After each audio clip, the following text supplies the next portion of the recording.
সব জিওল মাছেতে। আসসালামু আলাইকুম। মাছ ধরা একটি খুব মারাত্মক নেশা। আমরা আজ রোজা থেকেই চলে গিয়েছি মাছ ধরতে। আমাদের এই পুকুরটা আজ ২-৩ দিন ধরে সেচার কাজ চলছে। এই পুকুরটা আমরা একজনের কাছ থেকে ৯,৫০০ টাকা দিয়ে ১ বছরের জন্য লিজ নিয়েছিলাম এবং প্রায় সেচা কাজ কমপ্লিট হয়ে গেছে। আর আধা ঘন্টার মতো পানি আছে। পুরো পানি তুলে দিয়ে আমরা মাছ ধরছি। আমি, আমার আব্বু, আমার চাচা এবং আমার চাচাতো ভাই। আমার আব্বু এখানে নেই। এই ৩ জন মিলে আমরা এতে মাছ ধরছি। এতে বেশিরভাগই হচ্ছে শিং মাছ বা জিওল মাছ। আমাদের এখানে এটাকে জিওল মাছ বলা হয়।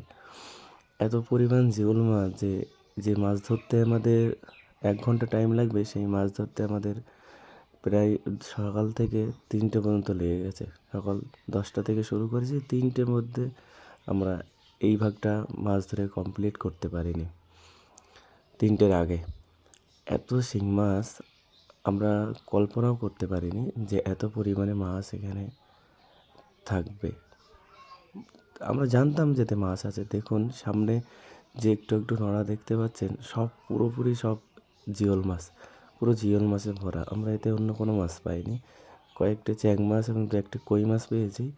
আর সবই জিওল মাছ পেয়েছি আমরা। আর জিওল মাছের আমাদের এখানে প্রায় ৮০০ টাকা, ৯০০ টাকা কিংবা একটু বড় হলে ১,০০০ টাকাও কেজি বিক্রি হয়।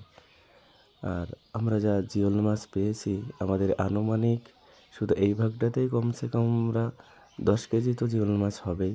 আমরা ১০ কেজি জিওল মাছ এই ভাগটা থেকে পেয়েছি। এখনও এই পুকুরের আরেকটি গর্ত আছে।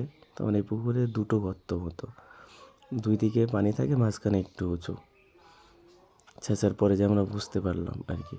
এখন ওই দিকটা বাকি আছে। ওই দিকটায় কিছু জাইসা মাছ আছে। এতে বড় বড় রুই মাছ ছিল।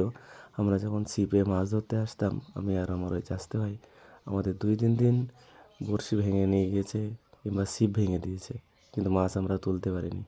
আর এই যে নোড়া দেখছেন, পুরোপুরি সব জিওল মাছ। ওখান থেকে চলে আসলাম আমরা তারপর ধান নিড়ানোর কাজ কমপ্লিট করে আমরা আজই সার বা চাপান দিয়ে বাড়ি যাব ইনশাআল্লাহ। এটা একদম সন্ধ্যার কাজ। সন্ধ্যার আগে করছি। বাড়ি যেয়ে আবার ইফতার করতে হবে। আজ ৭ম রোজায়। দেখুন আমাদের ধান অনেক সুন্দর লেগেছে। আমাদের ধানের অনেক গোছ হতে শুরু করেছে। আপনারা সকলে আমাদের জন্য দোয়া করবেন এবং আমাদের চ্যানেলটি সাবস্ক্রাইব করে আমাদের পাশেই থাকবেন।